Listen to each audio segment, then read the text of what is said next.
Lady named Kay Roberts, who has a lively, as you'll see, and entertaining way with the written word that matches her ability to read aloud and capture an audience. Here are snippets. She is an actress, too, and she does some stand-up. If we have time, we may ask you. You're going to be hearing a couple of snippets from her book in progress, and I think at this point, Kay, I'd like to ask you to come up.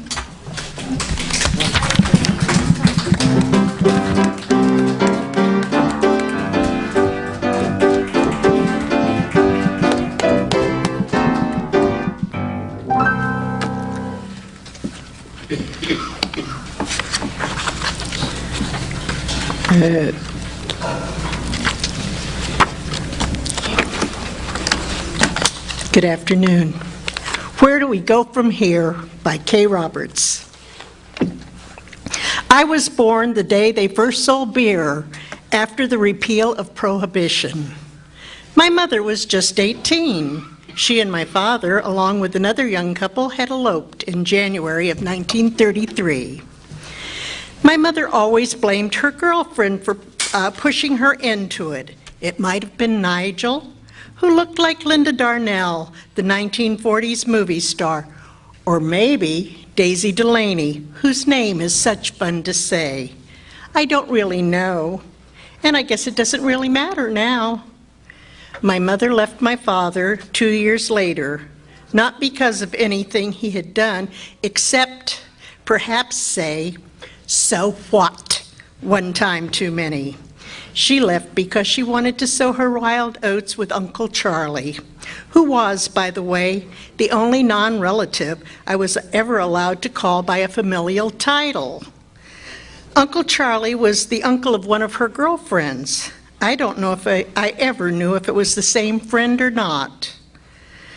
Mother never moved in with Charlie, and she never blamed my father for the breakup. We went to live with my mother's sister, Georgia, or Jo as she was called, and her husband, Dan. As happened many other times, my grandparents lived in the same house, but in separate quarters, usually on another floor. Next to the house was an abandoned bakery truck, the wonderful truck that was used as a playhouse by my uncles Bob and Andy, or Booper and Junebug as they were known then, our cousin Lucy, their first, and my second, I think, and with kind permission, me. The glory of being with the big kids. The house by the river is where my grandmother's brother Ben used to come. He had dark curly hair and was very nice to me. I can't picture his face, and the only picture I ever saw of him is in a World War I uniform with other young soldiers. It's yellow with age and not at all clear. He would read to me from little Beatrix Potter books, and I always looked forward to our time together. Then he stopped coming. I think they said he got hit by a train. There's no one left to ask. I know we were living in that house in 1936 because that was a year of a major flooding of the Ohio.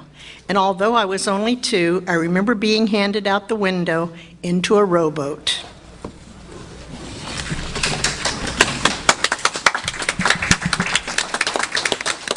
Thank you. I want to add that that's just a little bit. Yeah. There's a lot more in that wonderful story. That's a very long story, and that's just the first page and a half. Next, I'd like to read The Last Sesame Street, also by Kay Roberts. Caught unaware on camera one Thanksgiving, I sat listening to someone speak at length, other than an occasional, "Oh, really? You don't say." That's true. I sat endlessly, moistening my fingertip on my tongue and picking up one by one the sesame seeds from a bread plate, then grinding them one by one between my front teeth and savoring every one. It had been a big holiday meal and with all the fixings, so I didn't really need food. Just a funny habit. I finally realized that that is my thing in life, savoring the infinitesimal moments of life. People often say, "What a life you've had. You should write a book." Actually, I've had a prosaic life, dull by many standards, but I picked up all the sesame seeds on my plate and savored every one.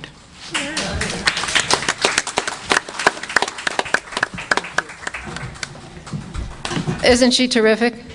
Let's give her another hand.